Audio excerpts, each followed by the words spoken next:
여러분 반갑습니다. 네.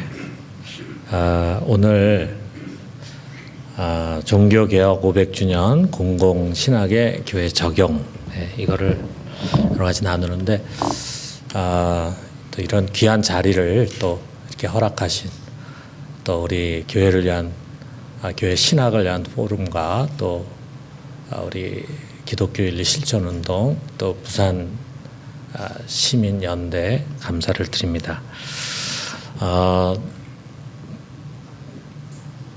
제가 어떤 특별한 어떤 신학적인 그런 이론을 이야기하는 거라기보다도 그동안에 쭉 해왔던 이제 저희 목회, 그 목회 속에 어떻게 이런 것들을 적용해 왔는가라고 하는 것을 이야기하려고 하다 보니까 자칫 그 오해를 살 만한 그런 부분도 있을 것 같아요. 그래서 미리 제가 여러분께 말씀드리는 것은 뭐 제가 이렇게 한 그것이 모범적인 것도 아니고 또 뭐 잘했다 이것도 아니고 또 만족스럽다 이것도 아닙니다. 사실 지금도 여전히 저도 해결되지 못한 문제들 또 안타까운 그런 답답한 문제들 안고 있고 또 제가 이제 이쪽 계통의 사역을 잘하시는 목사님들 이렇게 만나 뵙고 이렇게 하다 보니까 정말 내가 목회하는 거는 참 부끄럽다 하는 생각이 들 정도로 탁월하게 또 잘하시는 그런 분들도 있더라고요. 그래서 저는 그냥 여러분과 나누고 싶다 하는 그런 생각에서 이제 이 자리에 섰습니다. 제가 오늘 이제 이야기를 해도 이게 우리 교회에서는 그게 참 좋은 열매가 됐다 할지라도 그게 이제 모범 답안이 될 수 없는 게 여러분의 교회는 또 상황이 다를 수가 있잖아요. 그 상황이 다르기 때문에 그대로 적용해서 되지 않는 그런 것들도 있겠고 또 적용하기 힘든 그런 것도 있겠죠. 그래서 여러분이 취할 것은 취하고 버릴 것은 버리면서 단지 여러분 여기 앉아 있는 분들은 다 이제 저와 동일한 그런 고민을 가지고 목회를 하시고 또 신앙생활 하시는 분이라고 생각해요. 그런 점에서 여러분의 알고 싶은 부분 또 가려운 부분 안타까운 부분에 조금이라도 답이 될 수 있다면 감사하게 생각하겠습니다. 그래서 원래는 이제 PPT로만 준비해 가지고 하려고 했는데 저도 어딘가 가면은 들을 때는 다 이해가 되는 것 같아도 아무것도 손에 쥐고 가는 게 없으면 허전하더라고요. 그래서 그냥 얼기설기 해가지고 여러 원고를 만들어서 드렸습니다. 그러니까 그거 참조하시고 그 다음에 이제 부록으로 나중에 제가 이제 강의하면서 말씀을 드릴 텐데 우리 참회 기도문하고 파송문을 실었고 그 다음에 이제 설교 2개를 실었습니다.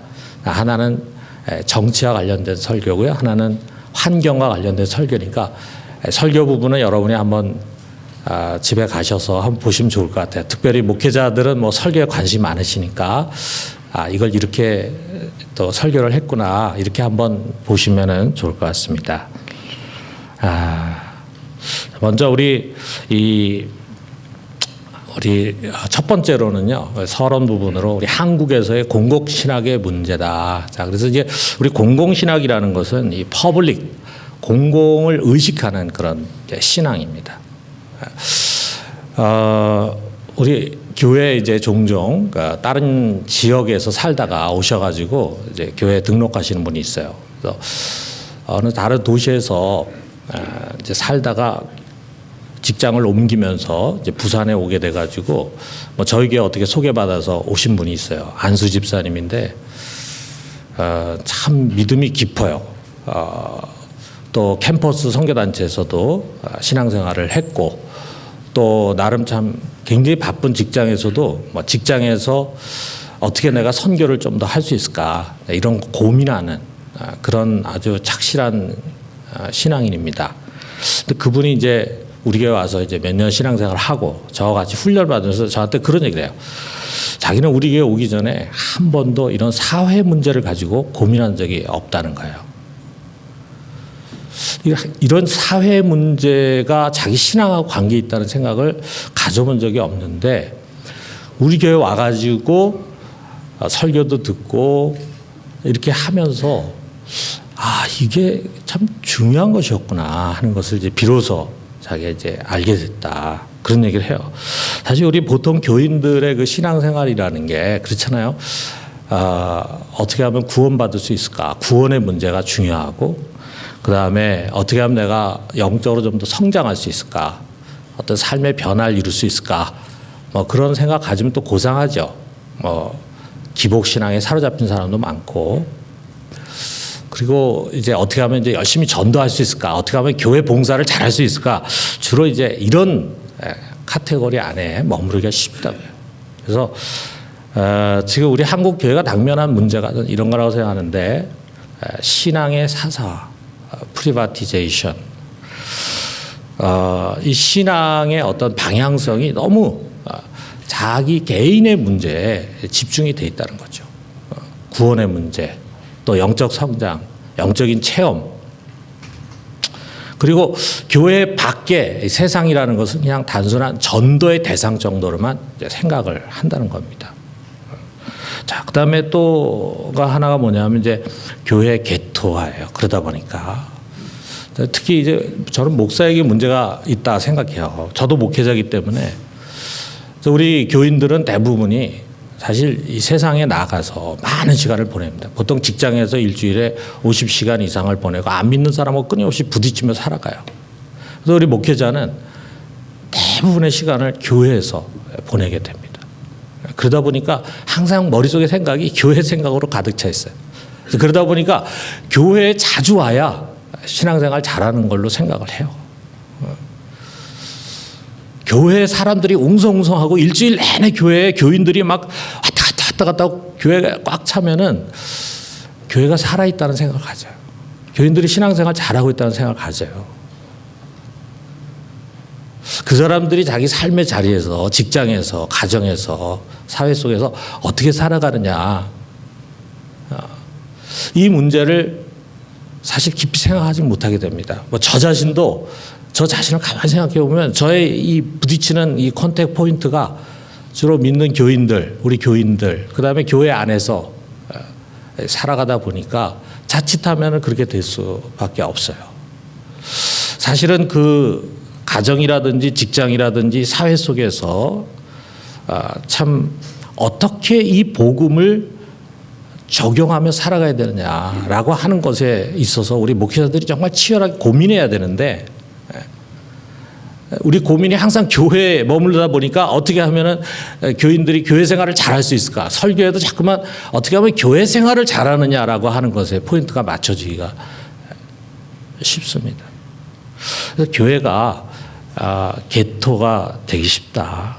어떻게 보면 사회 속에서 이제 섬처럼 고립이 되는 거죠. 교회 안에서는 통하는 언어들인데 이 교회 밖에 하고는 소통이 잘 안 돼요.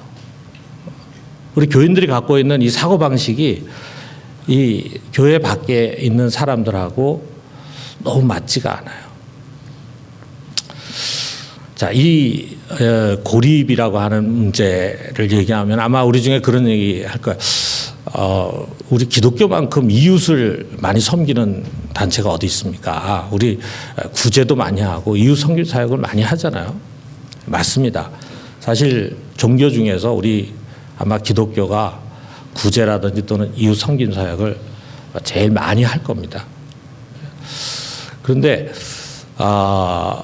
우리가 예를 들어서 가난한 사람을 구제하고 하는 건 굉장히 중요하죠.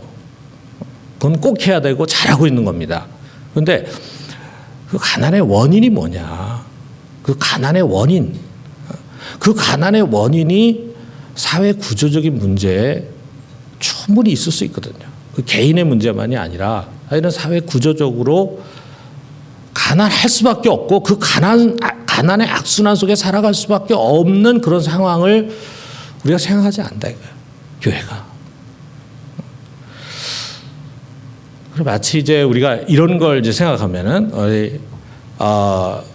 흑인 노예죠. 이거 가지고 뭐 영화도 많이 했잖아요. 자, 옛날에는 흑인을 노예로 하는 것을 당연하게 생각하는 시대가 있었습니다.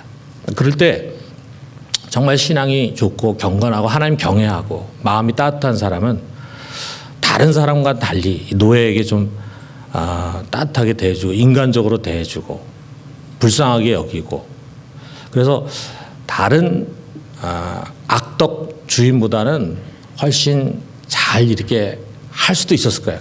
기독교인으로서 내가 이웃을 사랑하는 마음으로 이 종을 인간적으로 좀 잘 대해줘야 되겠다, 이렇게 하는 사람이 있을지 몰라요. 정말 좋은 일이죠. 그렇지만 우리의 그 신앙의 사역이 거기에 머물러서는 안 되지 않겠어요? 자, 우리가 잘 아는 것처럼 윌버포스라는 사람 있잖아요. 영국의 복음주의자입니다. 복음주의자로서 그는 그냥 단순히 노예를 인간적으로 대해야 된다라고 생각하는 것이 아니라 이 노예 매매가, 노예 무역 자체가 잘못된 것이고 노예 제도가 잘못된 것이다. 이걸 고쳐야 된다. 이걸 고치기 위해서 그는 하원 의원으로서 노예 무역 폐지법, 그것을 통과시켰죠. 그리고 영국에서 결국은 노예 제도 자체가 폐지된 것이 그가 죽던 그 해, 그가 죽던 해니까 이미 그는 더 이상은 이제 활동을 안 했지만 그만큼 그가 노력하고 뿌려놓은 그 결실로 그가 죽던 해 영국에서는 이제 노예 제도 자체가 없어지는 결실을 거기 했다고요. 자, 우리가 그냥 이렇게 하는 것으로 만족하며 살아갈 수 있어요. 그러나 우리 역할은 거기서 끝나는 것이 아니라 이거죠. 자, 그다음에 세 번째는 뭐냐면 교회의 정치 세력화다. 자, 교회가 아주 소수일 때는요 이런 생각을 가질 수가 없어요. 근데 적어도 우리나라는 기독교가 20%를 넘을 뿐만 아니라 그 20%가 보통 20%가 아닙니다. 다른 종교, 불교, 심지어는 카톨릭까지도요 이렇게 매주일 교회에 나와서 예배드리는 사람 그리 많지 않습니다. 카톨릭도 그 교회에 속해 있는, 카톨릭 교회 성당에 속해 있는 사람이 1000명이면은 그 중에 매주일 와서 예배드리는 사람 한 100명밖에 안 돼요. 근데 우리 교회는 다르잖아요. 그만큼 우리 교회는 20%라고는 하지만 실제로 열정을 가진 사람들이 많이 있기 때문에 훨씬 더 큰 영향력을 갖고 있어요. 자, 그러다 보니까 이 교회가 이제 정치적인 파워를 갖는 거죠. 그런데 무엇을 위한 정치적인 파워가 되느냐? 자기의 이익, 교회 이익, 기독교 이익, 기독교 교리, 다른 건 신경 안 쓰다가 그것이 기독교 교리에 좀 어긋나는 그런 일이 생긴다 그러면 와 하고 일어나요. 그것이 교회 이익에 반하는 무슨 일이 일어난다 그러면 와 하고 일어난다. 자, 사회적으로 보면은 과연 그것이 바람직하겠는가? 우리가 어떤 사람이 막 정의를 부르짖어요. 좋죠. 막 정의를 부르짖고 이 지금 우리가 있는 공동체가 불의하다 하면서 정의를 부르짖어. 그건 좋은데 그 사람이 정의를 부르짖을 때는 꼭 언제냐면 자기가 불이익을 당한다고 생각할 때만 정의를 부르짖어. 다른 사람이 불이익을 당하고 다른 사람이 억울하게 될 때는 얘기 안 하다가 자기가 불이익을 당할 때만 정의를 부르짖어. 그럼 우리가 여러분 그걸 보면서 그 사람이 정의로운 사람이다라고 얘기할 수 있겠어요?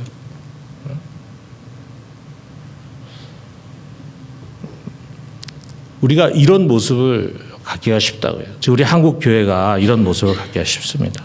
자, 그래서 우리는 통전적인 신앙으로 돌아가야 된다. 자, 그래서 교회에서의 예배 중요하죠.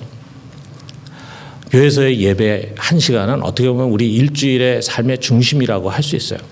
저도 교회에서 예배의 중요성을 얘기하고 또 예배를 잘 드리기 위해서 노력합니다. 그러나 그 못지않게 우리는 삶의 예배를 중요하게 얘기해야 된다. 10분의 1을 하나님께 드리는 거 중요하죠. 그러나 나머지 10분의 9를 어떻게 쓰느냐, 이것도 중요합니다. 삶의 예배. 자, 우리 보네퍼가 만다트라고 하는 이야기를 했어요. 하나님께서 우리를 이 세상 속에서 4개의 영역 속에 그의 일을 맡겨서 사역을 하도록 했다. 위임을 했다 해서 이제 만다트라고 하는 말을 했는데 4개의 영역이 교회, 가정, 직장, 국가입니다. 그런데 교회에서 열심히 해야 된다. 이거는 우리가 더 이상 얘기할 필요가 없어요. 우리 한국 교회는 이거 너무 잘하고 있어요. 가정, 아마 이것도 참 잘할 겁니다. 그런데 직장, 옛날 분들은 아주 이원론에 사로잡혀 있는 분들은 직장이라고 하는 걸 세상 일로 생각을 해. 그래가지고 직장에서는 대충 하고 교회 와가지고 교회 일을 해라 이런 생각을 갖는 분들이 많이 있어요. 그렇지만 요즘 젊은 목회자들은 그렇지 않습니다. 젊은 목회자들은 직장에서의 일도 하나님의 일이다 이렇게 가르쳐요. 그런데 문제는 우리가 이 국가라고 하는 건 구조적인 문제예요. 어떻게 보면은 이 국가라는 것 안에 사실은 가정, 직장이 다 들어가 있어요. 이 국가라고 하는 훨씬 더 구조적이고 복합적인 문제에 있어서만큼은 얘기를 안 합니다. 우리 아까 목사님 얘기한 것처럼 그런 얘기를 교회에서 한다는 게 굉장히 어렵다 이거죠.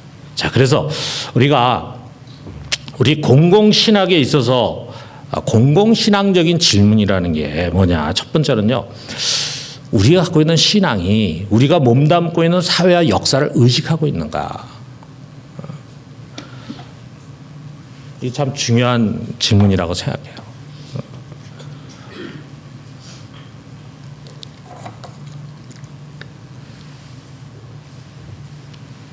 자, 그다음 두 번째는요. 우리 그리스도인이 사회의 일원으로서의 책임 의식을 가지고 살아가고 있는가. 우리 교인이 자기가 몸담고 있는 그 사회에 대한 책임 의식을 갖고 있느냐. 그걸 갖고 있을 때 그 신앙이 건강한 신앙이라고 우리가 얘기를 해야지. 사회에 대해서 아무 관심도 없고 우리 아까 제가 말씀드린 것처럼 다른 지역에서 온 그 안수 집사님 그 신앙은 제가 볼 때는 문제가 있었단 말이에요. 우리 교회에 와서 이제 교정이 이제 되는 거죠. 자, 그 다음에 개개인의 크리스찬뿐만이 아니라 이 교회라고 하는 것이 사회의 한 지체로서의 공동체 의식을 갖고 있는가. 사회 안에서의 한 지체라고 하는 생각을 갖고 있느냐라고 하는 것이 공공신앙적인 질문이다 이렇게 생각을 합니다. 자, 서론을 끝내고 그 다음에 이제 우리가 교회 공공신학의 교회 적용에 있어서의 방향을 한번 우리 생각을 좀 해봤으면 좋겠어요. 제가 얼마 전에 아주 충격적인 전화를 받았습니다. 정말 저는 충격받았습니다. 어떤 목사님으로부터 전화를 받았는데요. 그 목사님은 정말 부산에서 큰 교회를 목회하시고 은퇴하셨고 제가 참 귀하게 여기는 선배 목사님인데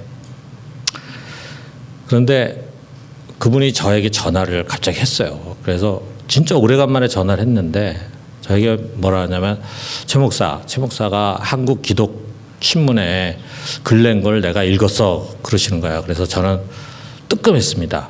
아, 이 목사님이 저한테 시비 걸려고 지금 전화하셨나 보다. 제가 거기에 교회와 국가라고 하는 그런 글을 이제 썼습니다.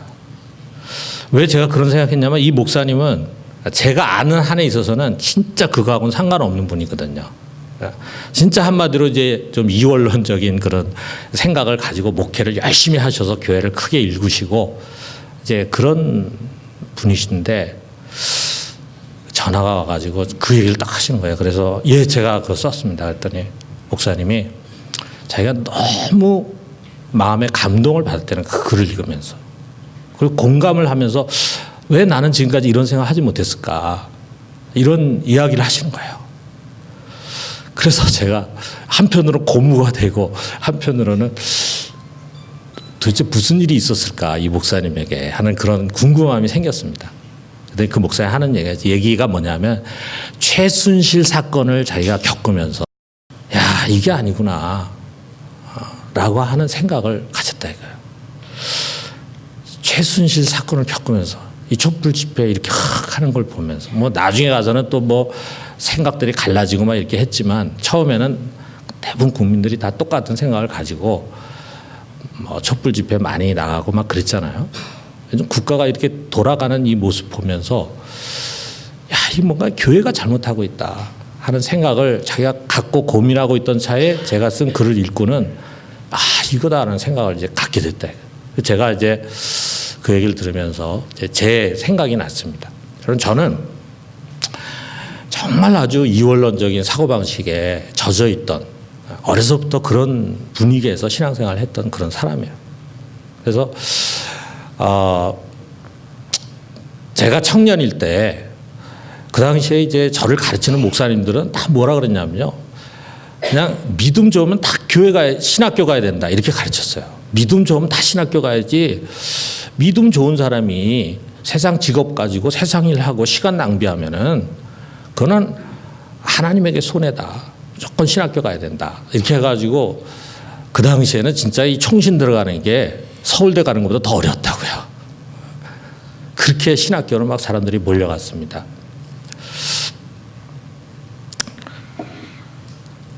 그리고 이런 말도 들었어요. 예수님은 사회 빗자루로 온 것이 아니다. 사회 빗자루로 온 것이 아니기 때문에 예수 믿는 사람이 무슨 사회 개혁하고 뭐 이런 거 해서는 안 된다. 정치에 관심 가서는 안 된다. 이런 얘기를 이제 했다.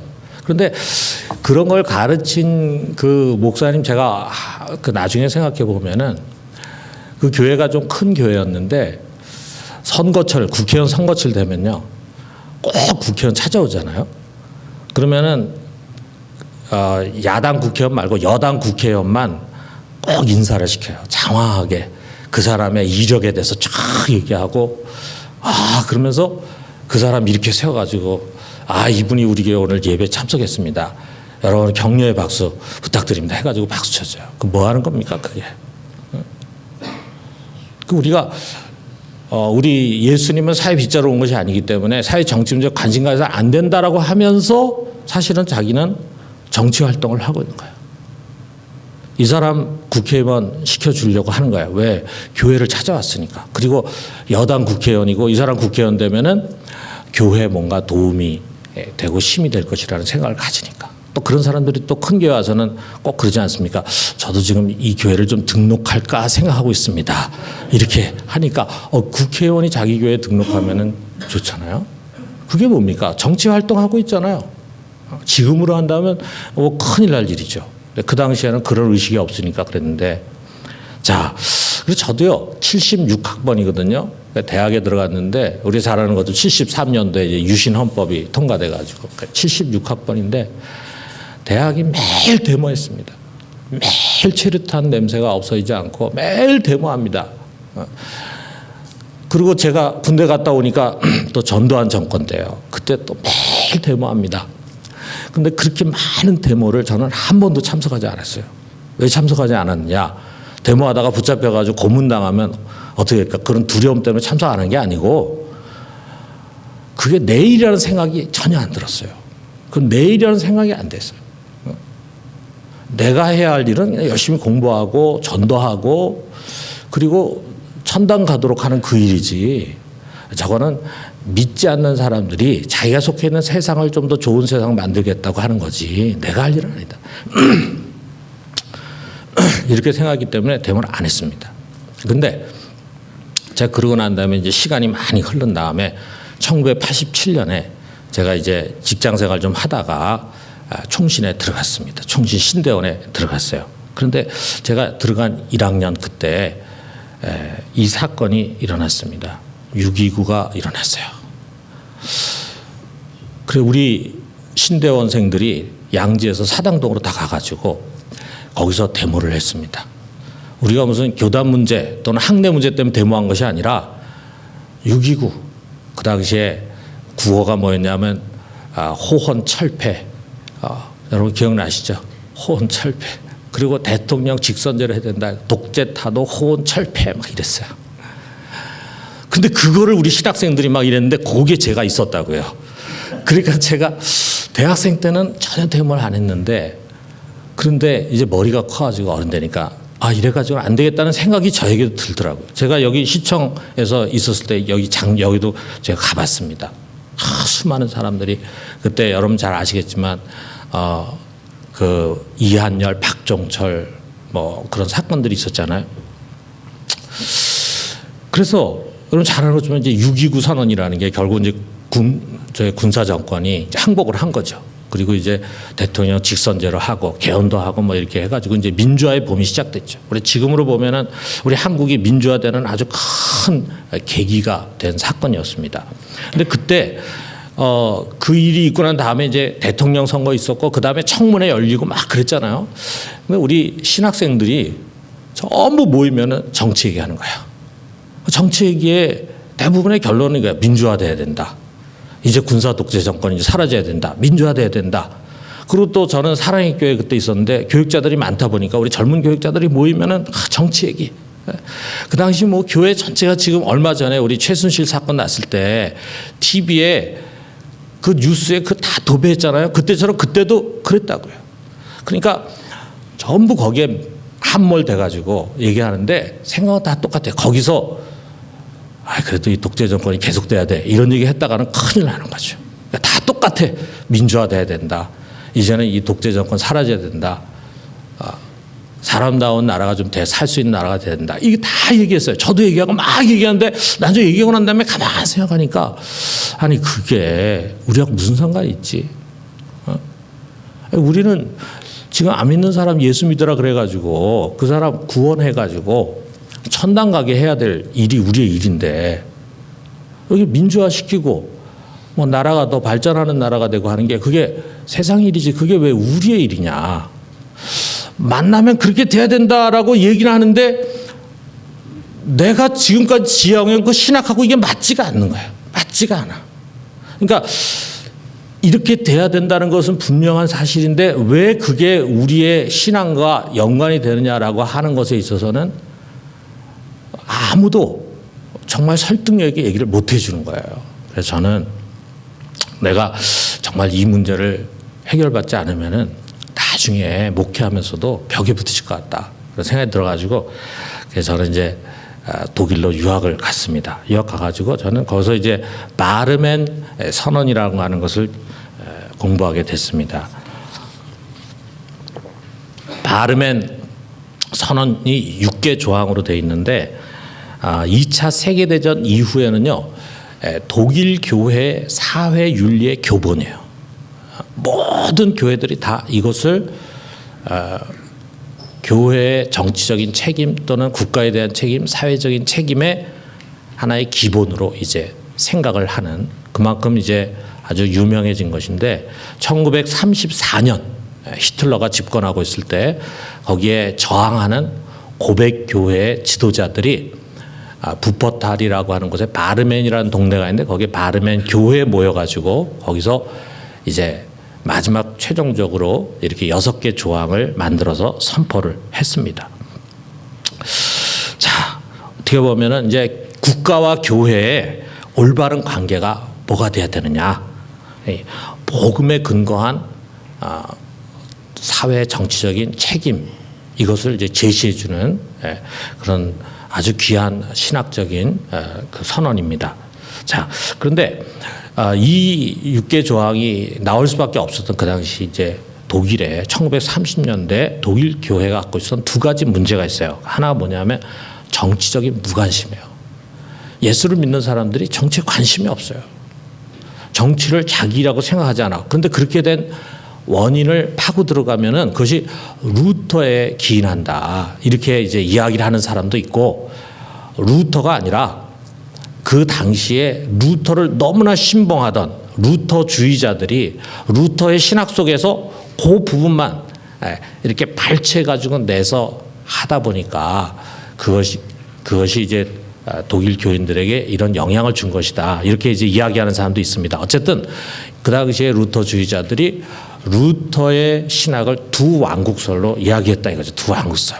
그래서 루터에게 있어서는 교회와 국가라고 하는 것이 거의 분리됐다시피 한다. 카톨릭에서 그 교회와 국가가 너무 혼합돼 있어가지고 정치가 뒤섞였기 때문에 수많은 문제점이 있었기 때문에 루터는 이거를 이렇게 나눠야 된다 해가지고 국가와 교회를 너무 분리하다 보니까 둘 사이의 연관성을 이어가지 못했어. 그러다 보니까 이제 쉽게 말하면 우리나라의 정교 분리와 같이 하다 보니까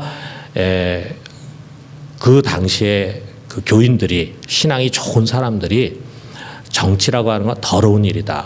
이거는 예수를 잘 믿는 사람들이 만져서도 안 되고 참여해서도 안 되고 관심 가져도 안 되는 그런 일이다. 우리의 해야 할 일은 경건을 위해서 노력하는 일이다. 교회의 일이다. 우리의 일은 이렇게 이제 생각을 했다 이거죠.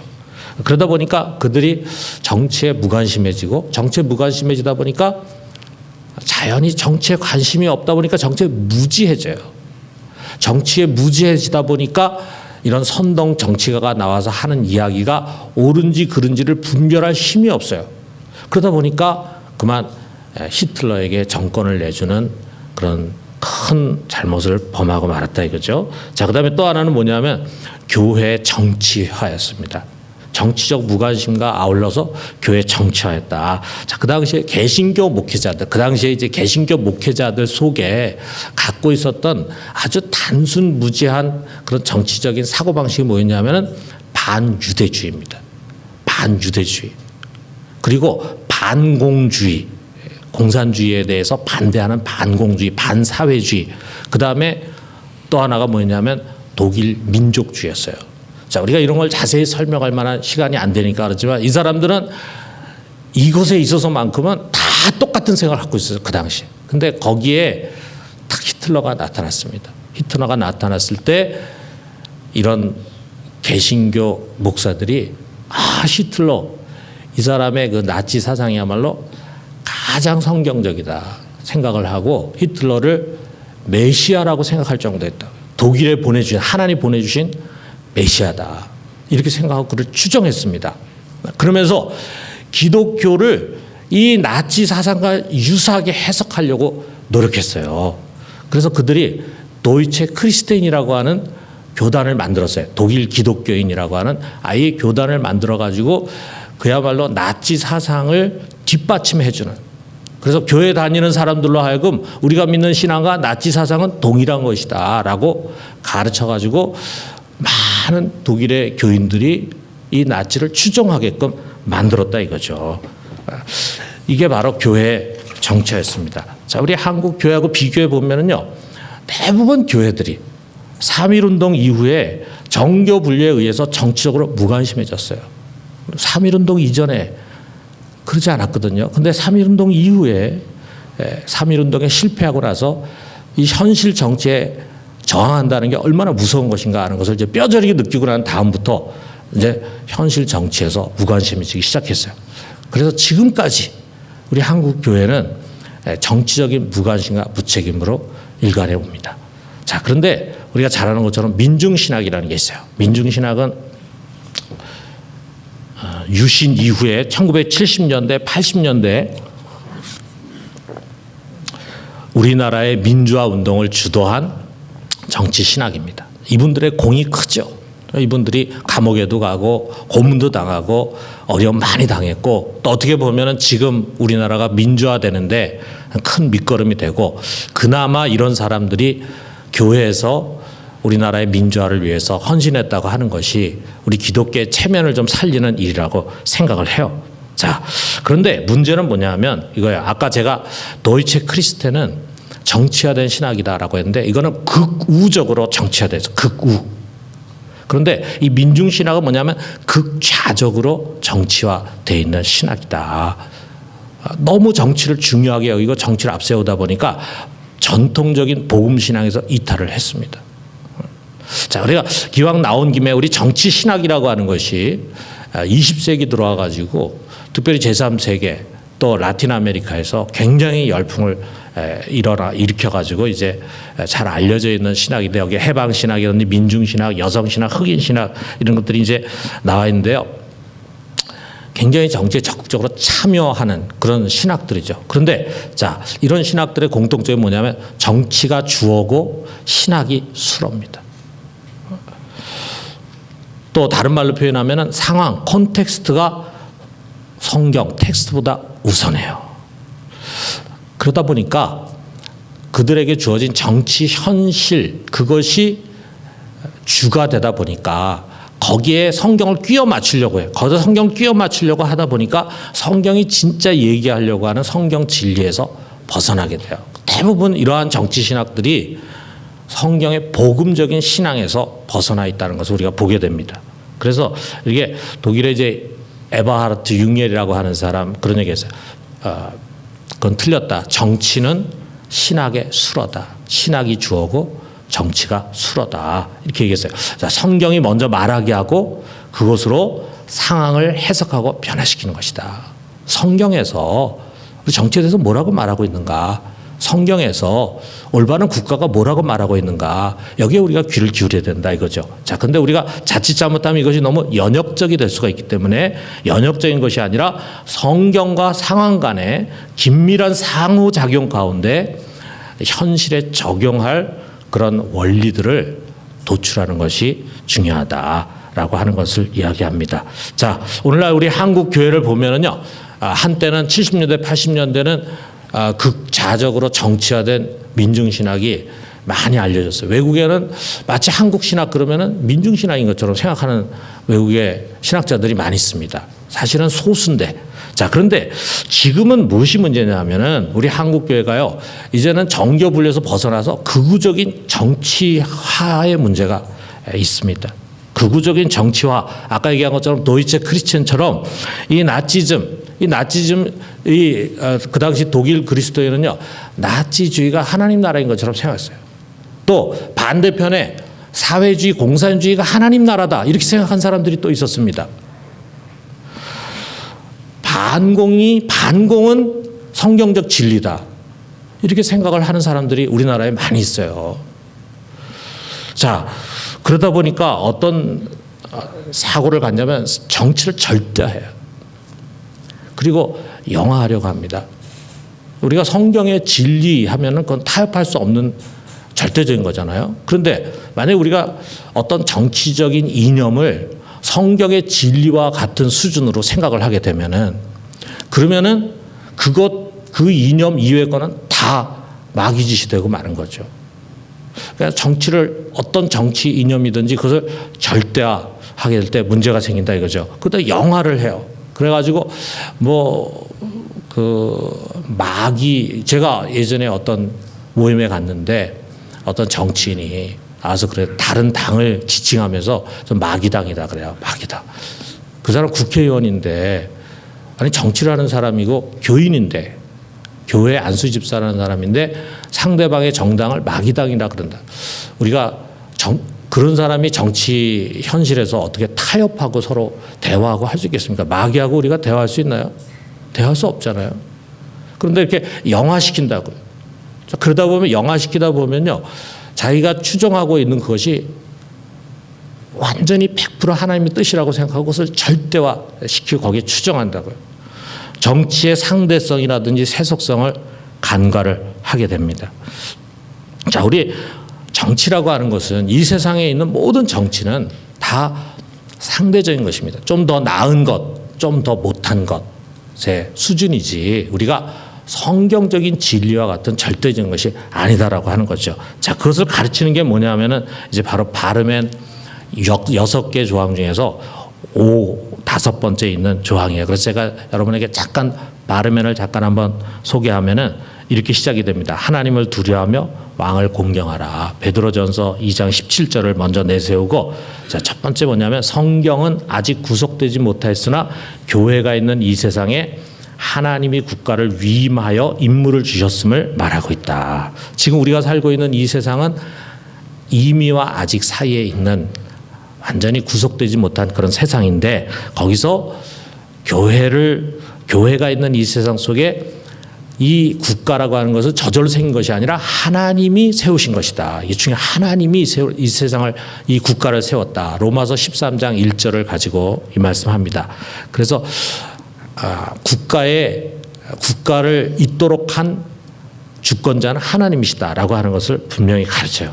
자, 그 다음에 국가는 인간적인 통찰과 인간적인 능력을 따라서 경고 내지는 공권력 행사를 통하여 공의와 평화를 지켜야 한다. 국가가 무슨 기도하고, 국가가 무슨 기독교 교리라든지 또는 성경을 가지고 통치할 수는 없다 이거죠. 국가 정치는 인간적인 통찰과 인간적인 능력을 가지고 정치는 굴러가게 되어 있습니다. 그 말은 뭐냐면 상대적인 것이라 이거죠. 그리고 국가의 역할은 공의와 평화를 지켜가는 것이다. 그 다음에 그러면 교회의 역할은 뭐냐? 감사함과 경외함을 가지고 하나님이 국가를 위임한 것을 축복으로 인정한다. 하나님이 국가를 세워준 것을 감사함으로 받아들여 국가에 대한 적극적이고 긍정적인 마음을 이야기하는 거죠. 그러면서 교회는 하나님 나라와 계명과 하나님의 공의를 기억해야 된다. 다시 말하면 하나님의 말씀 속에 공의가 무엇이고 어떻게 나라를 세우는 것이 합당한 것인가를 잘 배워야 되고 알아야 된다. 그 다음에 그것을 가지고 다스리는 자, 다스림 받는 자의 책임을 또한 기억한다. 그것을 가지고 이제 국가 정치 현실에서 무엇이 옳고 그른가라고 하는 것을 잘 헤아려서 그것을 국가에 알려주고 도와주는 기능이 교회가 갖고 있는 기능이다라고 하는 것을 말해주고 있습니다. 자, 그래서 우리가 여기 이제 제가 아까 말씀드린 것이 우리 공공신학을 교회에 적용한다고 할 때 방향점이 뭐냐. 교회와 국가와의 건강한 관계가 어떤 거냐라고 하는 것입니다. 자, 우리가 정치에 무관심이라든지 정치하고 아무 상관이 없는 사람이 될 수가 없어요. 아까 제가 여러분에게 소개해드린 그 목사님처럼 예수님이 사회 빗자루 오지 않았다라고 하면서 이야기하면서 자기도 모르는 사이에 이미 자기의 정치적인 영향력을 행사를 하고 정치에 관여를 하고 있는 게 바로 우리 인간의 모습이라고요. 그래서 우리는 정치하고 무관할 수가 없습니다. 나는 정치에 관심 없다 그래가지고 투표장에 가지 않는 사람도 투표하지 않는 것으로 자기의 정치적인 그 성향을 표현하는 것입니다. 자, 그렇다면은 우리가 어떻게 하는 것이 건강한 관계를 갖는 것이냐라고 하는 것을 먼저 생각을 하고, 그 다음에 이 세상에 수많은 국가 이론과 정치 이론이 있는데 그거 이전에 우리가 성경 속에서 하나님이 원하는 국가의 모습은 어떤 것인가라고 하는 것에 있어서 우리는 잘 알아야 된다. 그리스도인들은. 그 다음에 그런 국가를 세우기 위해서 교회와 교인들이 해야 할 일이 무엇인가라고 하는 것을 우리가 생각하고, 마지막으로 궁극적으로는 정치 사회적인 책임의식을 가진 건강한 시민으로 세우는 것이다. 여러분, 우리 교회가 무슨 정당 어떤 정파적인 그런 것을 가르치고 이야기해서는 안 됩니다. 저는 우리 교회에 보수적인 정당을 지지하는 사람들과 그다음에 진보적인 정당을 지지하는 사람들이 같이 공존하는 것이 중요하다고 생각을 해요. 우리 교회가 어느 한 당만 지지하는 사람들로 가득 차 있다면 그건 좀 문제가 있다고 생각해요. 우리가 보수를 지지하는 정당이나 또는 진보를 지지하는 정당이 진보 정당을 지지하는 사람 교인들이 같이 어우러져 있는 거죠. 단지 우리가 극우, 극좌, 그거는 뭐냐 하면은 정치가 자기의 그 신앙과 말씀보다 더 중요하게 생각하는 사람들이에요. 그래서 아무리 하나님의 말씀에 비춰서 틀렸다 해도 그 사람을 너무 좋아해가지고 틀린 이야기를 들으려고 하지 않아요. 그 사람은 정치화되어 있는 사람들이에요.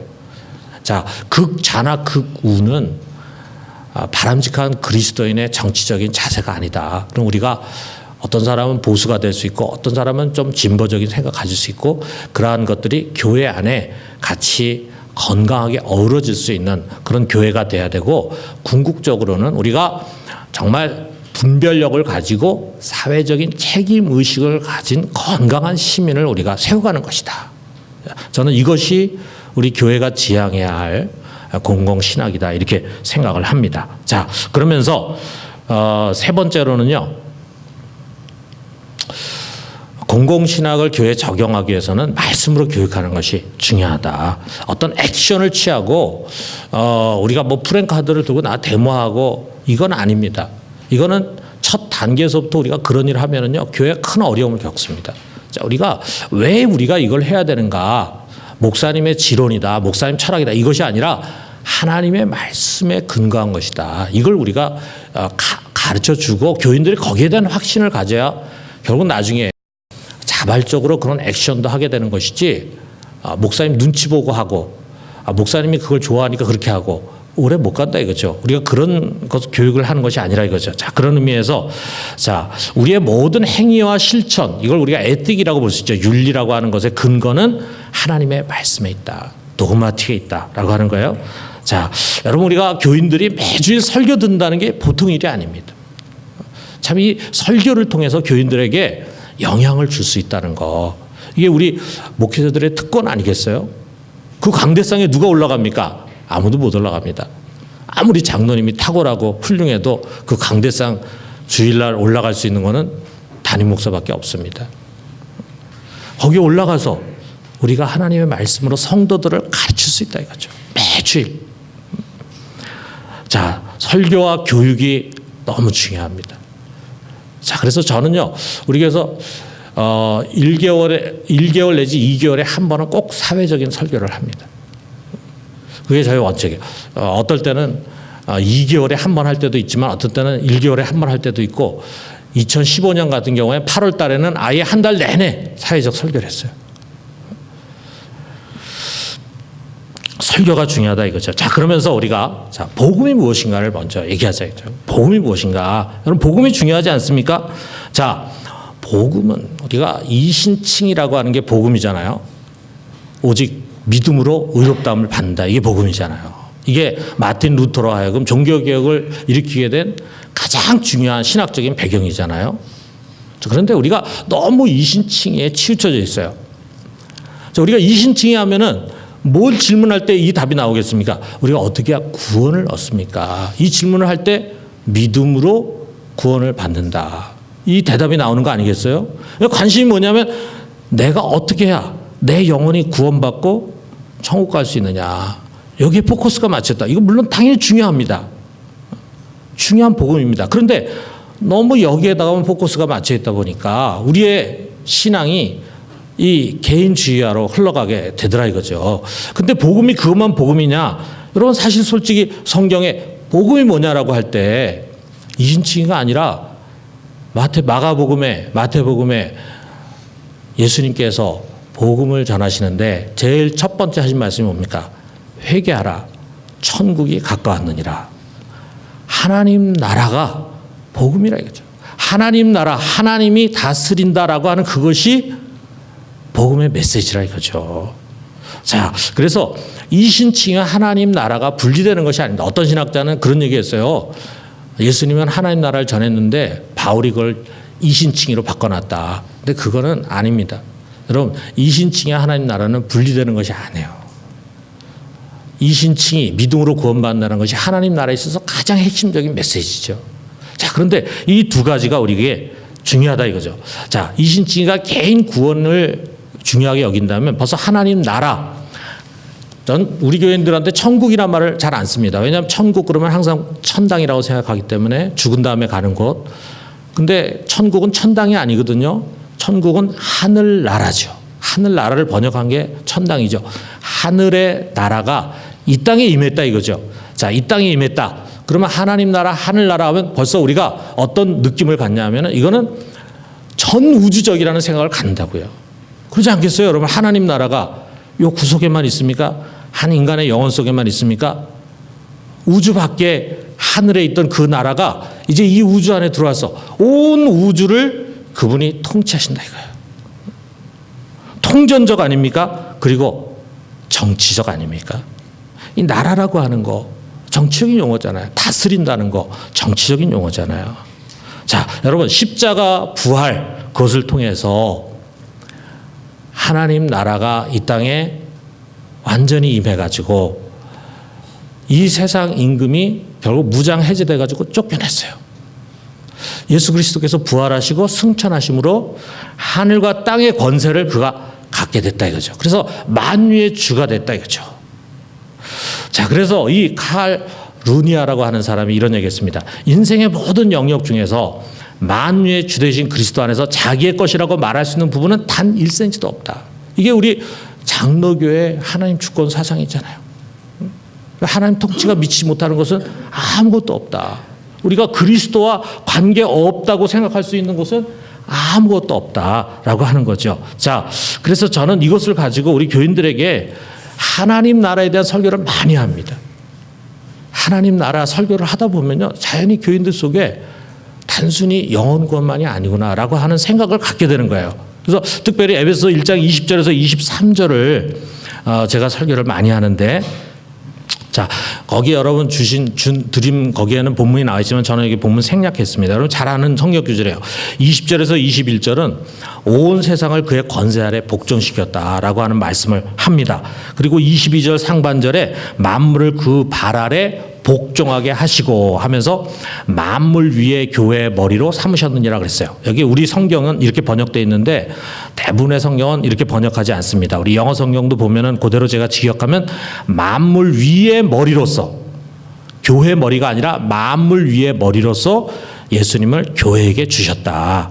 만물 위에 머리라 이거죠. 자, 그 다음에 예수 그리스도에 대해서 23절에 두 가지 정의하는데 뭐냐면 교회는 그의 몸이니라고 하면서 그리스도가 교회의 머리라고 하는 것을 가르쳐 줍니다. 그 다음에 만물 안에서 만물을 충만하게 하시는 분이다. 우리 독일 성경에 이거를 잘 의역했는데 이 만물을 충만하게 한다는 말의 의미가 굉장히 우리에게 모호하게 들리는데 그것은 만물을 전적으로 통치하시는 분이다. 그런 의미에서 교회는 세상의 주다. 자, 저는 우리 교인들에게 아주 이거를 외우도록 끊임없이 바랍니다. 여러분, 예수님이 누굽니까? 교회의 머리입니다. 아울러 이 세상의 주님이십니다. 여러분 공감하시죠? 예수님은 세상의 주인이시다. 자, 그런데 그러면 세상의 주인이면 모든 만물이 그게 복종해야 되지 않아요? 근데 우리 히브리서의 2장 8절에 그런 말씀이 있어요.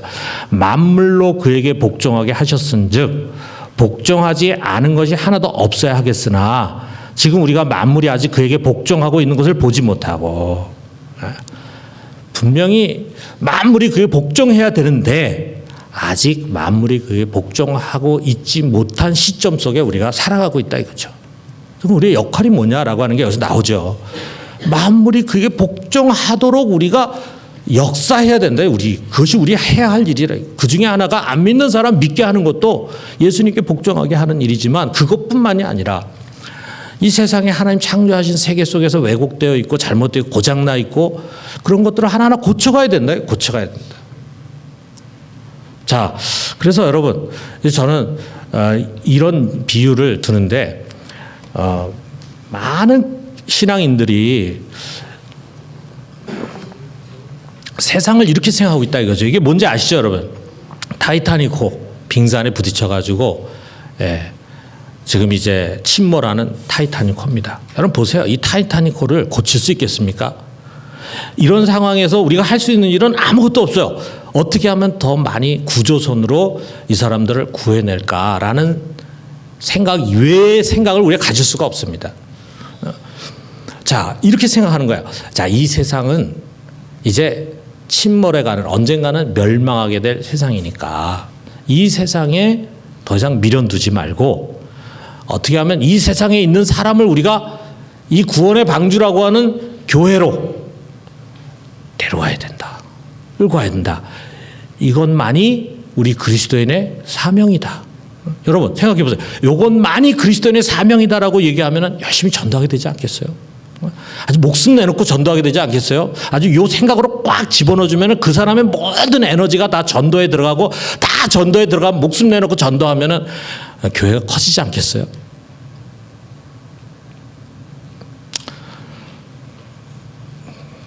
어떻게 보면 우리나라 60년, 70년, 80년 우리 한국 교회가요. 이런 이원론적인 생각에만 딱 사로잡혀 있었기 때문에 모든 교회 에너지를 전도하는 데만 쏟아붓다 보니까 많이 교회가 이제 부흥되고 큰 교회도 생기고 막 이렇게 됐겠죠. 물론 그렇게 해서 안 믿는 사람을 구원하고 교회가 이렇게 부흥하는 건 좋은 거죠. 그러나 우리가 그런 가르침 가운데서 잃어버린 게 또 많습니다. 세상이 어떻게 굴러가는지 교인들이 관심을 안 갖다 보니까 이 사회가 어려운 문제를 많이 갖게 됐다 이거죠. 그래서 저는 이것은 옳은 것이 아니다. 이건 철저히 이원론적인 사고방식입니다. 자, 뭐가 옳은 거냐. 지금 이 배가 있어요. 이 배는 가라앉는 배가 아닙니다. 그런데 이 배에 원래 선장이 있는데 이 선장이 아주 약한 사람이에요. 그리고 이 선장을 추종하는 그런 무리들이 있는데 그들에 의해서 이 배 안에 타고 있는 사람들이 다 고통을 겪고 있어요. 그런데 어느 날 헬리콥터를 타고 밖에 세상에서 어떤 분이 오셔가지고 전쟁을 해가지고 선장을 제압했어. 그래가지고 그분이 이 선실을 빼앗았습니다. 그리고 선장 일당은 패배해가지고 쫓겨 도망가가지고 배 구석으로 숨어 들어갔어. 이제 주인이 바뀌어진 것입니다. 그러면은 이제 이분이 전권을 진 이 배 전권을 진 분입니다. 그러면은 이제 그분을 따르는 사람들이 해야 할 일이 뭐겠어요? 이 배 안에 있는 사람들에게 주인이 바뀌었다고 하는 사실을 가르쳐 줘야 되는 거죠. 그게 전도죠. 우리의 주인이 바뀌었다. 세상을 통치하시는 분이 바뀌었다. 하나님 나라가 임했다. 이제는 하나님이 친히 다스리신다. 이걸 우리가 선포하는 게 전도죠. 그래서 그 주님 앞에 무릎 꿇고 그를 통해서 은혜를 받고 구원받게 하도록 도와주는 게 전도죠. 그것뿐만이 아니라 그동안의 옛날에 못된 선장에 의해서 이 배 안에 온갖 악습, 잘못된 것들이 너무 많았다. 온갖 불의한 관행들이 다 퍼져 있었는데 이제 그 하나하나 바르게 잡아가야죠. 하나하나 바르게 잡아가야죠. 그게 우리의 책임 아니겠어요? 그래서 이 배가 좀 이 배 안에 탄 사람들이 좀 행복하게 이 항해를 할 수 있도록 도와줘야 되지 않겠어요? 그렇다고 해서 우리의 소망이 이 배에 있는 것이 아닙니다.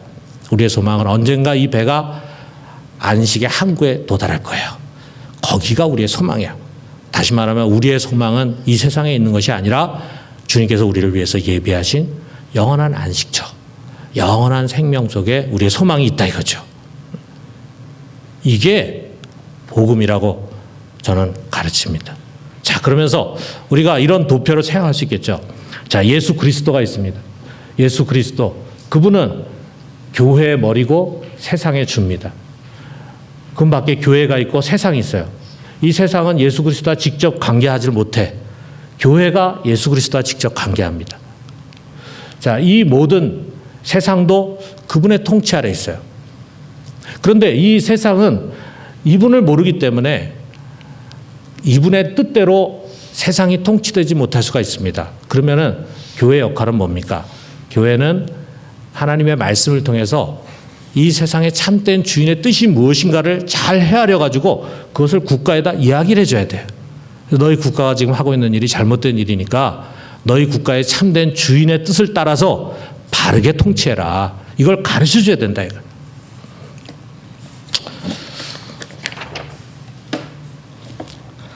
자, 그것이 바로 예언자적인 사명입니다. 자, 아울러서 이제 신약에서의 국가상은 우리가 잘 아는 것처럼 로마서 13장 1절에서 7절인데 여러분 우리가 로마서 13장 1절 모든 권세는 하나님께로부터 오기 때문에 순종해야 된다라고 하는 것을 오랜 역사 속에서 잘못 해석하고 이해를 해왔기 때문에 오히려 잘못된 정권을 비유하는 그런 글로 사용한 적이 많이 있었습니다.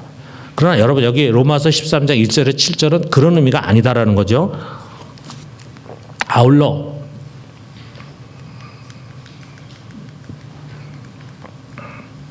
아울러 또 베드로전서 2장 13절에서 14절이 있습니다. 인간의 모든 제도를 주를 위하여 순종하되 혹은 위에 있는 왕이나 혹은 그가 악행하는 자를 징벌하고 선행하는 자를 포상하게 하여 보낸 총독에게 하라 그랬어요. 자, 무엇을 순종하느냐? 하나님께서 권세를 주셨는데 그 권세는 어떤 특정한 사람을 지칭하기보다는 국가가 갖고 있는 공권력, 주권, 그것은 법이나 제도를 통해서 시스템을 통해서 표현이 되는 거죠. 거기에 우리는 순종할 줄 알아야 된다라고 하는 것입니다. 자, 그래서 우리가 이 로마서 13장 1절에서 7절과 베드로전서 2장 13절에서 14절을 가지고 거기서 우리 하나님이 원하는 국가의 모습이 어떤 것일까 생각하면 먼저 첫 번째로는요. 국가와 정치에 대한 긍정적인 상이다. 이거는 특별히 칼빈이 주장하는 겁니다. 루터와 달리 50년 뒤에 사역한 칼빈은 이 국가라고 하는 것은 하나님에 의해서 세워진 기관이다. 하나님께서 국가를 세웠어요. 그래서 하나님이 사용하는 기관이다. 소중한 기관이다. 우리가 국가를 정치라든지 국가를 우리 신앙에 상관없는 그런 신앙 밖의 문제로 생각해서는 안 된다. 이거는 우리가 믿는 그 하나님께서 세우신 그의 창조 세계를 유지하기 위해서 세우신 중요한 기관이다. 자, 그러면서 여러분 로마서 13장에 보면은요, 왕이라든지 또는 이 공권력을 사용하는 자를 뭐라고 얘기했냐면 하나님의 사역자다 그랬어요. 테우 디아코노스라고 그랬습니다. 디아코노스 뭔지 알잖아요, 여러분? 집사잖아요. 집사. 하나님의 집사예요. 누가? 대통령이, 장관이 하나님의 집사예요. 하나님께서 그를 사용하시고 우리 교회 안에 교회의 집사를 세운 것처럼 이 국가 안에 하나님의 집사를 세웠다 이거죠. 자, 그런 의미에서 우리는 이 국가에 대해서 긍정적인 생각을 가져야 되고, 아울러 국가에 우리가 의무와 책임이 있다. 그래서 국가, 공권력, 제도와 법에 대해서 우리는 기본적으로 순종할 줄 알아야 된다. 그 다음에 납세의 의무를 철저히 지켜야 된다. 자, 우리 로마서 13장에 그런 내용이 나와. 관세를 바칠 자에 관세를 바치고 조세를 바칠 자에 조세를 바쳐야 된다. 자, 그 다음에 거기에 왜 국가가 있느냐라고 하는 것을 베드로전서 로마서에 공통적으로 이야기하고 있는데 그게 뭐냐? 선과 악을 구별해서 선을 포상하고 악을 징벌하는 것이, 그것이 공권자고 권력자고 국가다. 근데 여러분, 우리가 가만히 들여다보면요, 이거보다 중요한 게 없잖아요. 선과 악을 바르게 구분해 가지고 선한 자를 포상하고 악한 자를 징벌해. 우리 역사 속에 보면은요, 선과 악 제대로 분별하지 못하고 재판 바르게 하지 못하고 악한 자 오히려 잘했다 그러고 잘한 사람을 오히려 감옥에 가두고 죽이는 예들이 너무 많았다 이거예요. 그럼 불의한 거죠. 국가의 기능을 제대로 잘하지 못하는 거죠. 자, 우리가 평범한 말을 통해서 지금 이제 바울이 국가가 갖는 아주 중요한 기능을 이야기하는 것입니다. 자, 그 다음에 또 하나는 구약에 있어서 이스라엘인데요. 여러분, 우리 이스라엘은 가장 이상적인 국가의 모습을 하나님께서 이 땅에 실현해 가시는 것입니다. 그래서 우리 하나님 나라, 하나님이 통치하시는 것인데, 그 하나님 통치하시는 하나님 나라가 우리 눈에 보이지 않는데 그것이 가시적으로 하나님께서 통치하시는 하나의 가시적인 나라를 구약에 세우셨어요. 그게 바로 이스라엘이에요. 우리가 거기서 현대 국가에 필요한 하나님의 뜻을 찾아낼 수가 있습니다. 그래서 국가에 대한 하나님의 변치 않는 메시지, 고대 사회에만 적용될 수 있는 그것을 우리가 현대 끌고 와가지고 그대로 적용하려고 하면 그건 근본주의죠. 그래서 우리가 신정 국가적인 메시아니즘이라든지 근본주의 같은 것은 우리가 조심해야 돼요. 그러니까 성경을 문자적으로 끌고 와가지고 현대사에 그대로 해야 된다. 이게 하나님 뜻이기 때문에 우리도 그렇게 해야 된다. 이렇게 얘기하는 것은 이건 근본주의적인 사고방식이다. 그러나 우리가 그 속에 하나님이 변치 않는 메시지가 있습니다. 우리가 그것을 찾아내야 된다 이거죠. 그래가지고 그것을 우리가 적용을 하는데, 자, 우리 이스라엘 국가상에 있어서 가장 중요한 것이 뭐냐면 평등한 사회다. 여러분, 이스라엘 보면은요, 처음에 가나안 땅에 들어가서 어떻게 시작됩니까? 모든 지파 모든 사람들이 다 토지를 갖고 시작하도록 얘기하고 있어요. 그것을 굉장히 중요하게 여깁니다. 반드시 모든 사람 토지를 가져야 된다. 그 당시에 토지는 모든 삶의 근간이에요. 토지만 있으면 살 수 있어요. 그리고 처음에 갔을 때 왕이 없었습니다. 귀족도 없었습니다. 이스라엘은 평등한 사회였어요. 시간이 지나가면서 그것이 뒤죽박죽이 됐지, 처음에 하나님께서 그들에게 요구한 사회는 평등한 사회였다. 평등한 사회. 자, 그 다음에 정의의 통치. 성경은 정의로 통치해야 된다라고 하는 이야기를 많이 합니다. 자, 우리 하나님이 그의 기관인 국가에 요구하는 가장 핵심 뭐냐? 정의다. 그래서 여러분이 정의라고 하는 단어를 우리 성경 프로그램에 정의를 여러분 쳐가지고 딱 두들기면은요, 굉장히 많이 나오게 됩니다. 모든 예언서에는요, 이 정의라고 하는 것이 중요한 주제로 나타나게 됩니다. 그래서 우리 아모스서 5장 24절에 오직 정의를 물같이 공의를 마르지 않는 강같이 흐르게 할지어다 그랬잖아요. 이 유명한 말씀. 자, 그렇다면은 정의가 뭐냐? 정의가 성경이 말하는 하나님의 정의, 그거는 한마디로 말하면 더불어 사는 사회와 공의의 판결이라 이거죠. 더불어 사는 사회. 자, 이게 신명기 15장 1절에서 11절의 내용인데, 자, 그래서 여러분, 법의 정의와 경제 정의가 바로 성경이 말하는 정의입니다. 우리가 잘 알고 있는 것처럼, 자, 7년에 한 번 돌아오는 안식년은 뭘 하는 거냐? 면제년이라 해야죠. 면제년. 빚을 다 탕감해줘. 보통 일이 아니죠. 그러면서 하나님 하시는 말씀이, 너희 손해본다고 생각하지 마라. 너희가 만약에 그대로 순종해서 시행하면은 내가 갑절의 복을 너희에게 준다. 그리고 너희 나라가 그것을 실천하면은 너희 나라가 다른 나라의 돈을 꾸는 나라가 아니라 돈을 꿔주는 나라가 되고, 다른 나라의 지배를 받는 나라가 아니라 지배하는 나라가 되게 내가 만들어주겠다 라고 하는 것을 통해서 하나님은 이들이 손해본다는 생각을 갖지 않고 그것을 실천하도록 하심으로 가난한 사람들이 살 수 있도록 해줬다 이거죠. 하나님의 목적이 뭡니까? 가난한 사람 반드시 생기게 돼 있다. 평등하게 출발했는데 시간이 지나다 보니까 가난한 사람이 생겨. 그럼 그 가난한 사람 그냥 가난에 처박아 두지 말고 같이 살 수 있도록 해야 된다. 그러면 7년에 한번 면제년 해주고 우리가 잘하는 것처럼 7년 7번 지나서 그 다음에 49년 다음에 50년이 안식년, 신년이죠. 신년 되면 어떡합니까? 땅 주인에게 그 땅을 다시 돌려줘요. 그리고 종으로 팔린 자를 다시 자유인이 되게 해줘요. 그래서 다시 시작할 수 있도록 해요. 만약에 이스라엘이 이걸 충실하게 지켰다면요, 이스라엘은 50년에 한 번씩 다시 평등한 사회로 돌아가는 거예요. 물론 역사 속에서 이것이 그대로 지켜지질 않았기 때문에 문제였지만, 그러나 하나님이 요구하는 것은 바로 이런 것이었다. 그 다음에 아울러서 신명기 16장 18절에서 20절에 보면요, 재판관들에게 뇌물 받지 말고 공의로 재판해라 라고 하는 것을 말해줍니다.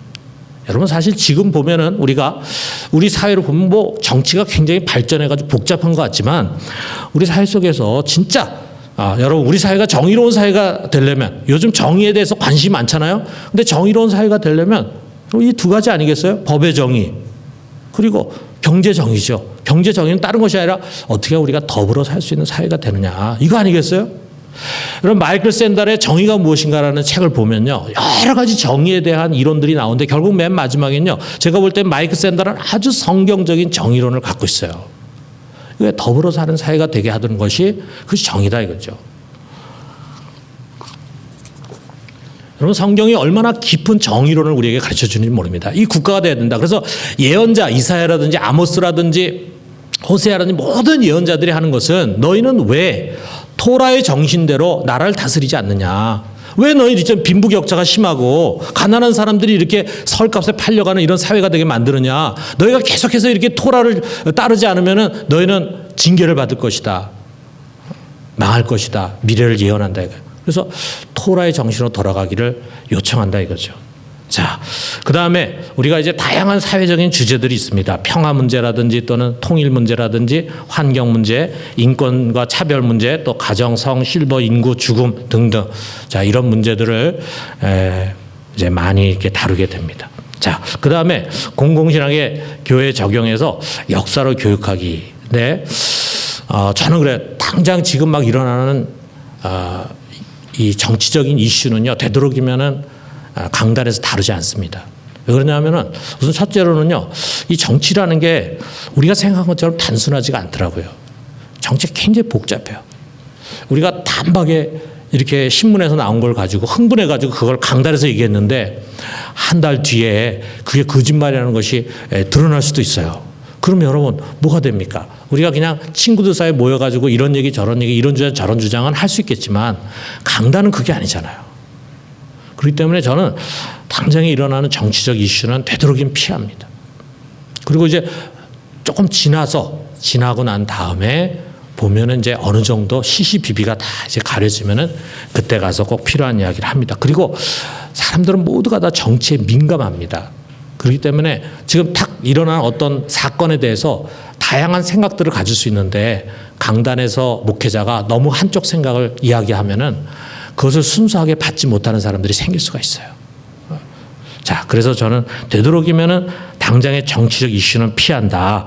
그러면 좀 구체적으로 좀 정치 이야기를 하고 싶을 때 어떤 이야기를 하냐면, 역사적 교훈을 좀 활용을 많이 합니다. 교회 역사와 사회 역사를 가지고 이야기를 하는데, 먼저 우리가 세계 역사를 보면은요, 저는 이제 데살로니가 대학살 이거를 이제 가끔 설교를 합니다. 이게 어떻게 보면은 최초로 우리 교회가 이제 사회 정치적인 문제에 관여하게 된 사건이라고 할 수 있어요.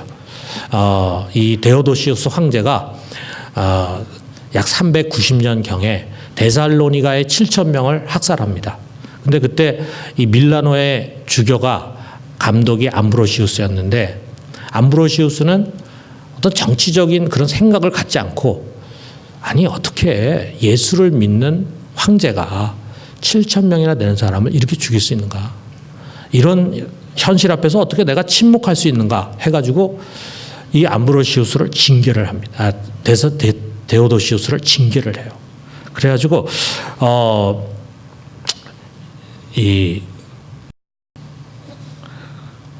무슨 징계, 8개월간 파문을 했습니다. 그런데 이 데오도시우스 황제가 390년 성탄절에 모든 교인들 앞에서 참회를 했습니다. 그 순간에 사람들은 황제가 참 겸손하게 참여한다라고 생각도 했겠지만 와, 주교의 힘이 대단하구나 라는 생각을 갖지 않았겠어요?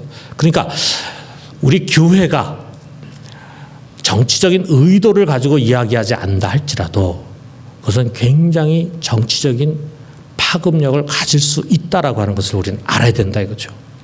그런 점에서 우리는 신중해야 된다라고 하는 것을 가르칩니다. 또 아울러서 루터의 종교개혁과 칼빈의 신학. 자, 루터교가 갔던 곳은 정치적으로 굉장히 발전이 잘 안 됐어요. 그런데 이 칼빈 신학이 들어간 곳은 굉장히 정치적으로 발전을 했습니다. 왜 그랬을까? 칼빈에게 있어서는 정치라고 하는 것이 굉장히 중요한 것이고 그래서 긍정적이고 적극적으로 그것을 수용했다 이거죠. 또 하나님 주권설에 의해서 루터의 두왕국설보다도 훨씬 더 정치에 이 적극적인 그런 신학을 전개했기 때문에 그것이 가능했다.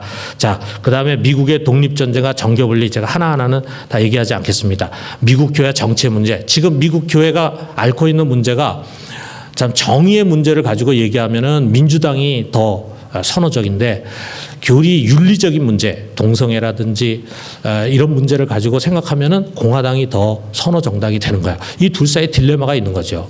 그것이 어떻게 보면 자연스러운 일입니다.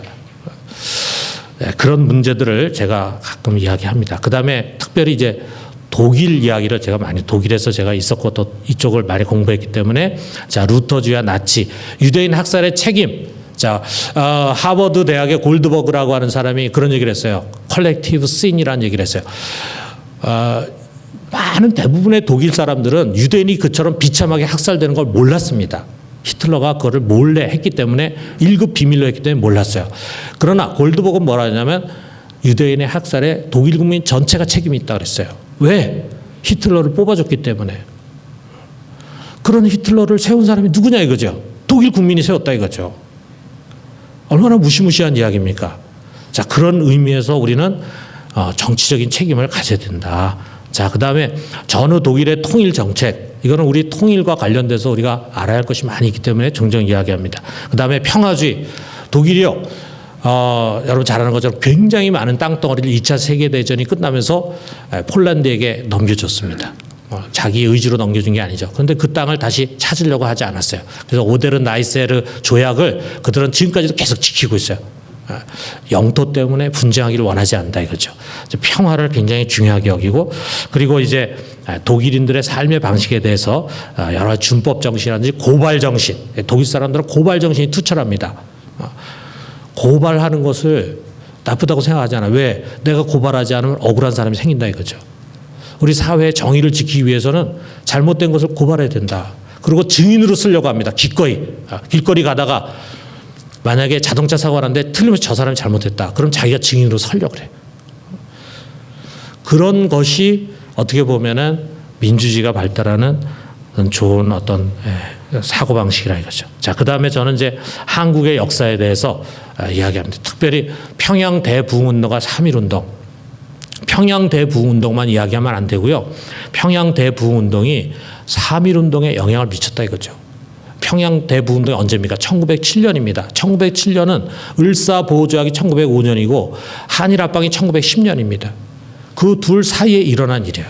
우리가 자칫 이것이 그냥 이원론적인 성령운동이 되면은 사회 현실로부터 도피해가지고 교회로만 돌아가는 그런 운동이 될 수 있는데 수많은 사람들이 여기서 신앙을 갖고 변화되고 깨친 다음에 나라와 민족을 생각하는 사고방식을 가졌다 이거죠. 대표적인 게 우리 길선주도 그렇고 또 이 안창호 선생도 그렇고 1907년 이 평양 대부흥운동이 일어날 그때의 서북 지역 그 부흥운동이 가장 강력하게 일어난 평안도 지역에 신민회라는 것을 세웠습니다. 그래가지고 그들이 항일운동을 했다 이거죠. 자, 그래서 105인 사건이 1912년에 일어나는데 이 신민회를 중심으로 해서 항일운동 하는 사람들을 일제가 싫어해가지고 한일합방이 되자마자 이 사람들을 총독 암살 사건으로 누명을 씌워가지고 105명을 기소합니다. 근데 여러분 그 105명 중에 92명이 우리 개신교인이에요. 92명이 우리 개신교 신앙인들이에요 이거죠. 자, 그 다음에 3.1운동. 우리가 잘 아는 것처럼 33인의 독립선언문 서명자 중에 16명이 기독교인이고 이 운동으로 인해서 기소된 피고인 중에 25%가 기독교인입니다. 그 당시 기독교는 전체 전 국민의 1% 미만이었어요. 카톨릭은 0.3%에 불과했습니다. 47개 교회가 파손이 됐어요. 자, 3.1 운동에서 기독교는 가장 적극적으로 앞장선 그런 종교였다 이거죠. 자, 그다음에 이 3.1 운동에 대한 일본 교회 반응 가운데 내촌 감삼이라고 해야 되는데 제가 상이라고 잘못 썼습니다. 내촌 감삼 여러분 잘 아실 거예요. 이 사람은 아주 경건주의자잖아요. 일본의 유명한 무교회주의 신학자잖아요. 그런데 3.1 운동에 대해서 그들은 어떤 반응을 보였을까 궁금하잖아요. 3.1 운동이 일어나고 여러분 잘 아는 것은 제암리 학살 사건이 있었을 때 일본 그 독재 정권과 짝 궁합이 맞았던 조합교회는 당연히 이거를 갖다가 제암리교회 소요가 났기 때문에 어쩔 수 없이 폭행을 저지른 거다 하고 일본을 두둔했어요. 그런데 그건 이해가 되는데 내천 감사원도 마찬가지입니다. 그는 이 제암리 사건이라든지 이런 것을 쓸데없는 날조다 이렇게 얘기했어요. 그러니까 굉장히 경건한 사람이고 무교회주의의 신앙을 갖고 있는데 국가의식 어떻게 보면은 구조적인 문제에 있어서는 무지했다 이거죠. 자, 그 다음에 3.1 운동 이후에 해방 전까지 한국교회 흐름. 여러분 3.1 운동이 꺾이고 난 다음에 한국교회는 확 바뀌었습니다. 또 지도자들도 다 만주로 가고 딱 뿔뿔이 흩어지고 그래서 교회는 이제 완전히 그야말로 내세화, 개인화 이 길로 들어갔어요. 그런 가운데 일제가 하라고 하는 대로 다 했습니다. 그러다 보니까 마지막에 어떻게 됐습니까? 뭐 나선 일제, 그 다음에 민족 동지라, 그 다음에 대동아 전쟁 이걸 다 지지하는 그런 그룹이 됐죠. 왜냐하면 뭐 교회 지도자들이 그걸 지지하니까. 그러더니 맨 마지막에 어떻게 됐습니까? 맨 마지막에는 애국심을 앞세워 가지고 결국은 신사참배하라고 했죠. 몇몇 주기철 목사님 같은 분 소수 이외에 다 신사참배했습니다. 저항하지 않고 한경지 목사님까지도 신사참배했습니다. 저항하지 않고 결국은 저항을 잃어버린 가운데 사회 구조적인 문제에 있어서 마음을 닫고 눈을 닫은 가운데 나중에는 그 신앙의 위기까지 오게 되더라 이거죠. 해방 이후에 우리가 신사참배 했느냐 안 했느냐 이것만 가지고 싸웠는데 저는 그게 안타까워요. 그것만 가지고 싸울 것이 아니라 우리가 3.1 운동 정신을 이어가지 못하고 나라의 독립을 위해서 교회가 끝까지 투쟁하지 못한 것에 대해서 참여하는 사람은 아무도 없었고 신사참배 했느냐 안 했냐 가지고 교단이 갈라졌다 이거죠. 그런데 그 뒤로 어떻게 됐습니까? 여전히 3.1 운동 이후에 이원론적인 교회 성향을 계속 갖고 가게 되다 보니까 군사 독재 정권이 들어서고 뭐하고 하는 데 있어서 교회는 침묵하고 말았다는 거죠. 자, 그 다음에 이제 또 절기나 국가적인 행사가 있을 때는요, 제가 가급적이면은 이제 이런 사회적인 설교를 합니다. 그래서 3.1절, 특별히 저는 뭐 1년에 한 번씩 3.1절은 꼭 설교를 합니다. 그래서 저는 우리가 어게인 1907을 했는데 이제 2년 뒤에 1919년이에요. 우리 부산 기훈실에서 어게인 1919를 좀 했으면 좋겠어요. 어게인 1919.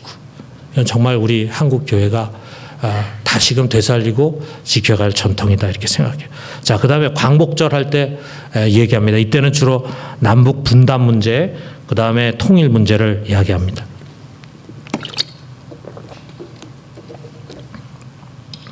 그 다음에 대통령 선거, 국회의원 선거 있을 때는요, 선거의 기준이 뭐가 돼야 되느냐 하는 것을 꼭 설교합니다. 선거의 기준은 우리가 성경적인 기준을 가져야 된다. 뭐 어느 정당이나 어느 개인을 절대로 얘기하지 않고 성경의 기준은 뭐냐, 성경이 지향하는 국가 지도자, 국가관은 뭐냐라고 하는 것을 이야기합니다. 아까 얘기한 것처럼 정의, 그리고 더불어 사는 삶을 지향하는 사람이 누구냐 하는 것을 생각하라고 이야기하죠. 또 세월호 사건, 또 최순실 사건, 그다음에 후쿠시마 원전 사고 이런 일이 있을 때 이제 이야기합니다. 자, 그다음에 이제 그 외 실제적인 실천 영역으로요. 첫 번째 이제 평신도 훈련인데 참 이 자리에 이제 우리 평신도 훈련, 사역훈련 같이 받은 우리 제자들도 이제 와 있습니다. 그런데 이 훈련이라는 게 참 중요하잖아요. 1년 동안을 매주일 만나가지고 같이 말씀을 중심으로 해서 같이 이제 생각을 나누고 삶을 나눠요. 그러다 보면은 자연히 담임 목사와 목회 철학을 공유하는 리더들이 세워지게 됩니다. 특별히 저는 이제 독서 과제를 중요하게 생각해요. 독서 과제. 어떤 책을 읽느냐가 중요하잖아요. 그래서 여기에 이제 제가 쓴 글들이 있습니다. 그거를 꼭 읽고 그걸 가지고 이제 독후감 쓰게 하고 이런 것을 하면서 저의 생각과 우리 리더들의 생각을 같이 이제 공유를 시켜가는 거죠. 그다음에 우리 이제 제자 훈련은 국제 제자 훈련원에서 나온 제자 훈련을 가지고 우리가 합니다만 그거 가지고 좀 부족해요. 그래서 공공 신학을 다룬 교재를 활용합니다. 여기에 세상을 사는 그리스도인이라는 이 책이 몇 년 전에 나왔어요. 근데 이 책이 참 좋습니다. 이 안에 내용을 여러분 이제 뭐 잘 안 보이겠지만 안에 보면은 뭐 여러 가지 굉장히 다양한 공공 신학적인 문제를 다루고 있어요. 근데 그 중에 이제 우리가 사역훈련 하면서 이런 생활 과제를 내줬어요. 근데 짐 윌리스가 그 교재 내용 중에 짐 윌리스가 오바마 대통령에게 쓴 글이 소개가 돼요. 거기에 보면은 당신이 이렇게 바르게 정치를 해야 된다라고 하는 이제 조언을 이제 줍니다. 오바마 대통령이 막 대통령이 됐을 때 기간인 것 같아요. 짐 윌리스가 미국의 아주 유명한 복음주의 시민 참여 운동을 하는 분이죠. 그런데 그걸 공부하고 난 다음에 제가 이런 과제를 줬어요. 짐 윌리스가 한 것처럼 박근혜 대통령에게 보내는 편지를 써보자. 그 속에 당신의 생각에 그녀가 대통령으로서 이 시대에 해야 할 과제를 3가지 내지 4가지 제시해보라. 이렇게 했습니다. 그랬더니 우리 훈련생들이 잘 써가지고 왔어요. 제가 내용을 보니까 내용이 너무 좋아요. 그래서 그거를 박근혜 대통령께 드리는 글 해가지고 12기 사역훈련생, 이것은 2014년 7월 사역훈련에서 주어진 과제로 박근혜 대통령에게 드리는 국민의 소리입니다. 해가지고 여기 수영구 국회의원이 유재중 의원인데 그분이 친박이더라고요. 그래서 제가 그분에게 이걸 드렸습니다. 봉투에 딱 넣어가지고 이거를 박근혜 대통령에게 꼭 전달을 좀 해줬으면 좋겠다 그랬습니다. 했는지 안 했는지 잘 모르겠는데 박근혜 대통령이 그 글을 좀 진중하게 보고 참여했더라면은 오늘날 이렇게 비참하게 되지 않았을 텐데 아쉽습니다. 그때 꼭 그걸 읽었어야 되는 건데 그 글 내용이 참 너무 좋았어요. 제가 그 글을 보면서 막 흐뭇했던 게 우리 교인들이 이런 생각을 갖고 있구나 라고 하는 그런 생각을 가졌다 이거죠. 자, 그 다음에 우리 각종 집회가 있습니다. 사회선교 아카데미라는 걸 해봤습니다. 2009년인데요. 2009년에 지금 우리가 오후 예배가 없지만 그때는 오후 예배가 있는데 매월 한 마지막 주 오후 예배 때는 사회 선교와 관련된 강사들을 초청해 가지고 그래서 이제 강의를 들었습니다. 거기에 통일, 다문화, 토지정의, 복지, 공정무역, 환경 이런 내용들이 거기에 담당 전문가들이 와가지고 이제 했어요. 그리고 그거를 주보에 게재해가지고 참석 못한 사람들이 이제 듣도록 했어요. 그래서 이제 여기에 보면은 이 주보 순서지에 여기 보면은 이제 최은상 목사님 와가지고 토지적 성경적 토지관과 현 정부의 부동산 정책 평가. 제가 제목 보고 속으로 좀 두근두근했습니다. 저 또 무슨 얘기를 할까. 근데 아니나 다를까 제가 뒤에 앉아 있는데 거기에 나이 드신 분들이 저 사람 지금 무슨 얘기하고 있는 거야 하고 수근수근 막 되더라고요. 그런데 뭐 그냥 별일 없이 지나갔습니다. 열심히 자기는 또 강의했고요. 자, 그 다음에 우리 구명기 공정무역 대표 와가지고 또 거기에 대한 하고 또 이분이 이제 통일에 대해 세조위 사무국장인데 통일에 대해서 또 하고 이렇게 해가지고 쭉 들었어요. 물론 듣는 사람 중에 공감 안 하는 사람도 있었을지 모르지만 계속 이렇게 하는 것을 통해서 우리 교인들의 사고방식이 서서히 여러분 가랑비에 옷이 젖지 않습니까? 서서히 이렇게 젖어가는 거죠. 자, 그 다음에 우리는 신년 재직수련회 때 부흥집회 하지 않습니다. 재직수련회 때 부흥집회는 우리 평상시 주일날 하면 되는 거고요. 이때는 우리 재직들이 다 모이니까 이때 주로 재직들이 사회적인 안목을 좀 가질 수 있도록 통일이라든지 환경이라든지 다문화라든지 교육이라든지 그래서 우리 또 요번 우리 신년 재직 수련회 때는 우리 부산 기은시도 실행위원 모셔가지고 또 우리가 잘 들었습니다. 자, 그 다음에 또 저에게 좋은 기회가 왔는데 인권 세미나를 할 기회가 주어졌어요. 여러분 잘 아는 것처럼 우리 교회는 이제 김강일 장로님이 계셨습니다. 대통령 비서실장도 하고 국회의원도 했지만 더 중요한 거는 그분이 우리 부산의 인권의 대부였다는 거. 여러분 아시죠? 예, 그분이 판사로서 있다가 미 문화원 방화 사건 그거를 이 피고인들을 변호하다가 그만 법복을 벗었죠. 그리고 부산에 내려와 가지고 그때부터 이제 인권 변호사로 활동을 했습니다. 그래서 그분 뒤에 정치 여정에 대해서는 우리가 다루지 않고 인권 변호사로서 부산에서 활약한 그것을 우리 이상규 교수님이 또 김광일 장로님하고 또 교분이 있어가지고 그 부분에 관해서 논문을 준비해가지고 발표를 했어요. 뭐 저는 뭐 그 당시에 뭐 정치인들도 많이 왔습니다. 뭐 이분이 워낙 이제 정치적인 거물이었으니까 뭐 김무성이 비롯해서 뭐 많이 왔어요. 그런데 저는 그게 중요한 게 아니고 우리 교인들이 많이 참석했어요. 그래서 저는 그게 너무 좋았습니다. 우리 교인들이 인권에 대해서 들을 수 있다는 거 얼마나 귀합니까? 그것도 우리 교회에 과거에 장로님이셨던 분이 이렇게 인권 활동을 하신 분이었다. 우리가 여러분 이제 변호인이라는 영화 봤겠지만 그 변호인이라는 영화에 노무현 역으로 하는 송강호를 잘 끌어들여서 이렇게 일하게 했던 그 뒤에 있는 나오는 변호사. 그게 이제 우리 김광일 변호사를 인물을 이제 묘사를 한 거죠. 자, 이런 기회가 주어질 때마다 이제 우리 교인들이 이런 부분에 대한 이슈를 들을 수 있도록 도와줬습니다.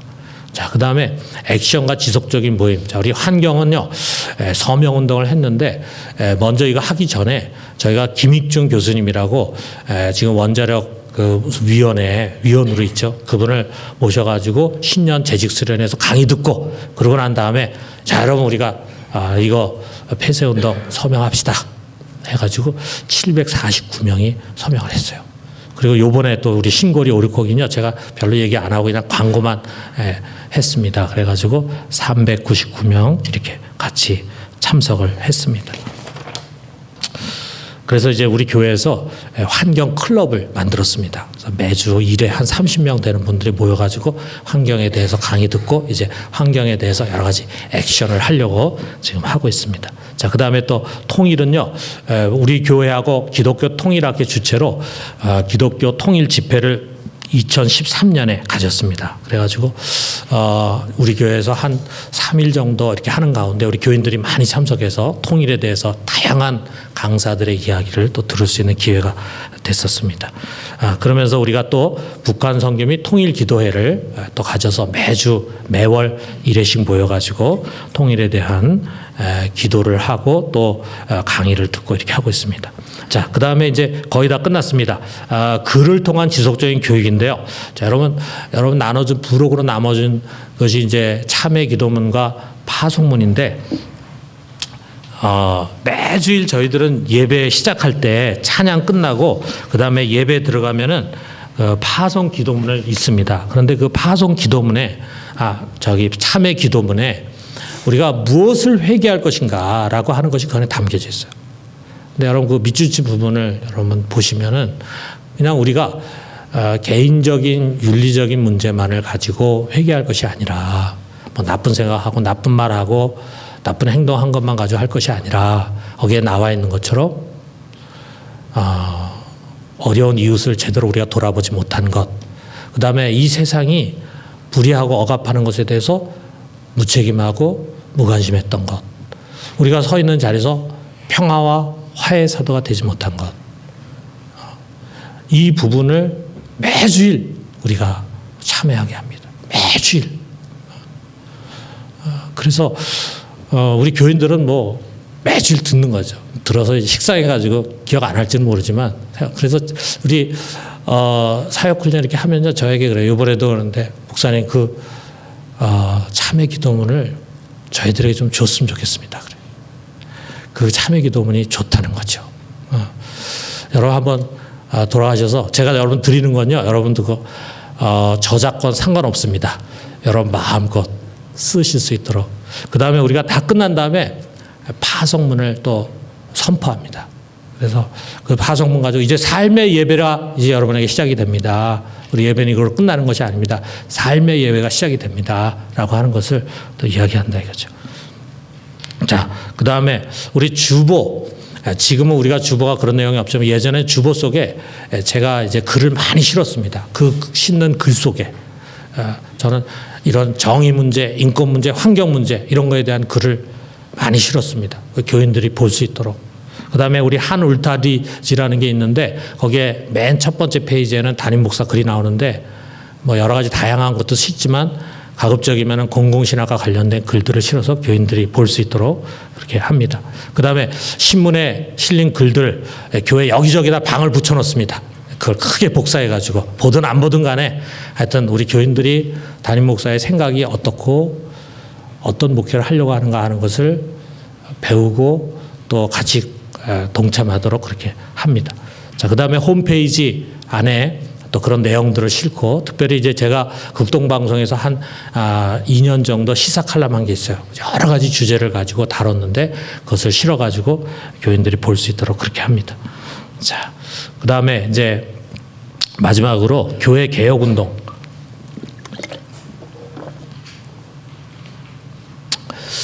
저는 이제 우리 교회가 이 세상의 빛과 소금이다. 자, 우리 교회가 세상의 눈으로 볼 때 어떻게 저런 집단이 있을 수가 있겠는가? 어떻게 저 안에서 저런 일을 할 수가 있겠는가라는 생각이 드는 교회 모습이 돼서는 안 되겠다 생각이 들어요. 그래서 사회와 교감할 수 있는 투명한 목회가 돼야 되지 않겠나. 근데 솔직히 이 부분에 있어서 뭐 저보다 더 탁월하게 잘하시는 우리 동역자들이 있는 거 알고 있습니다. 네, 그냥 저희 교회에서 하는 거 그냥 여러분 말씀드리면은, 네, 저희는 이제 직원 고용 문제, 이거는 이제 큰 어려운 사건을 통해서 오히려 전화위복이 돼가지고 저희들이 직원 고용은 4대 보험 다 하고 다 노동법에 근거해서 할 수 있도록 그렇게 배려를 하고 있습니다. 자, 그 다음에 세금 문제. 저는 이제 그런 생각이, 우리 소득이 있는 곳에는 반드시 세금이 있다 생각해가지고 저를 비롯해서 우리 교육자들, 직원들은 다 당연히 세금을 내야 된다고 생각을 하고 또 그런 문제뿐만이 아니라 종종 우리 교회 어떤 물건을 구입하거나 그럴 때 보면은요, 그 업자들이 세금 떼고 영수증 안 주고 좀 싸게 우리에게 물건을 주려고 합니다. 우리는 세금을 꼭 내는 걸로 이렇게 하고요. 그래서 요번에도 이제 그런 일이 하나 생겼는데 저기 이제 수련관에 큰 기름 탱크가 있는데 우리 전임 목사님 이름으로 그게 돼 있어요. 전임 목사님 벌써 체인지가 된 지가 벌써 뭐 10여 년이 흘러갔는데 근데 그걸 우리가 몰랐어요. 그걸 바꿔야 되는데 그럼 벌금을 물어야 되는데 벌금이 얼마냐 그러니까 한 200만 원 정도 된다 그래요. 200만 원. 작지는 않잖아요. 그러니까 이제 우리 간사님이 그렇게 많이 어떻게 내겠느냐, 어떻게 다른 방법 없겠냐 그러니까 이제 소방서에서도 우리가 좀 불쌍했던 모양이에요. 그러니까 30만 원짜리 내는 방법이 있다. 가르쳐주는 30만 원짜리 어떻게 내야 되느냐. 약간 조금만 이제 거짓말 하면은 30만 원으로 할 수 있다. 그래서 제가 그랬어요. 교회는 거짓말 하는 곳이 아니다. 그냥 우리 200만 원 다 낼 테니까 다 그렇게 하자. 그렇게 해가지고 이제 통보를 했어요. 그랬더니 자기들이 놀랐어요. 그리고 와, 교회가 정말 다르다 이렇게 얘기를 하면서 했는데 결과적으로는요 자기들이 막 머리를 짜가지고 아주 합법적인 길을 자기들이 찾았어. 그래가지고 돈 하나도 안 내도 되게 만들어놨어요. 우리가 그래 교회는 이 사회에 도전을 줘야 된다. 우리가 다 그게 관행이 돼 있는 곳에 그래서 옳지 않다라고 하는 것을 지적해서 책망하기보다는 우리가 바르게 함으로써 그들에게 도전을 줄 수 있어야 된다. 그런 생각이 들었습니다. 그리고 우리가 참 만몬에 오염되지 않는 목회. 여러분 잘 아는 것처럼 예수전도의 커닝햄 목사님이 우리나라에 와가지고 집회를 하고 다른 나라에 가서 거기서 이제 어떤 목사님에게 메일을 보냈는데 자기가 한국에 와가지고 느낀 거를 얘기했겠죠. 우리 한국 교회 문제가 크다. 이거 회개해야 된다. 첫째, 목회자들이 너무 돈에 오염이 돼 있다. 성적인 범죄를 범하고 있다. 너무 거짓말을 많이 한다. 이 세 가지를 지적했다. 근데 저희가 우리 사회 전체가 지금 만몬에 쩔어 있습니다. 사회 구석구석이 부정부패 그래서 가득 차 있어요. 그래서 저희 교회는 그것이 옳건 그르건 그걸 따지지 않고 저희는 일절 신방비를 받지 않습니다. 신방 거마비를 받지 않습니다. 저희 새가족 7주 교육이 있는데 그 7주 프로그램 제일 마지막에 교회에 대해서 우리가 할 때 저희들이 아예 영상에 그렇게 얘기합니다. 여러분 신방 어떻게 받는가라고 하는 걸 소개하면서 거기서 신방비를 절대로 줘서는 안 됩니다. 감사헌금은 직접 주일날 와서 하십시오. 그리고 저희는 개업 예배라든지 장례 예배라든지 이런 것에 대해서 별도 사례비를 받지 않습니다. 왜? 우리 교인들, 우리 교육자가 사례비 받는 거는 그 일 하라고 우리에게 사례비 줬는데 우리가 왜 별도로 그 일을 뭐 특별한 과외 일을 한 것처럼 왜 또 사례비를 받냐고요. 우리는 안 받습니다. 그래서 뭐 저보다도 더 철저하게 하시는 분들이 있겠지만 우리는 우리 교회에서는 이제 그렇게 하려고 이제 노력을 하고 애를 쓰고 있습니다. 아울러서 우리는 중직자를 뽑을 때 중직자 뽑힌 사람에게 뭐 얼마의 헌금을 해야 된다, 뭐 1,000만 원, 2,000만 원 이런 거 하지 않습니다. 왜? 가난한 사람도 중직자 될 수 있도록 그게 공평한 교회 모습이 아니겠는가. 어쨌든 우리가 구석구석에 이 만몬이라고 하는 것이 교회 안에 너무 깊이 스며들어와 있기 때문에 이 부분에서 우리가 정말 단호하지 않으면은 교회가 정말 교회로서 바르게 서기 어렵겠다 이런 생각을 가지고 그렇게 했습니다. 그래서 부족하나마 여러분 공공신학을 교회에 적용하는 데 도움이 되는지 모르겠습니다. 잘 들어주셔서 감사합니다.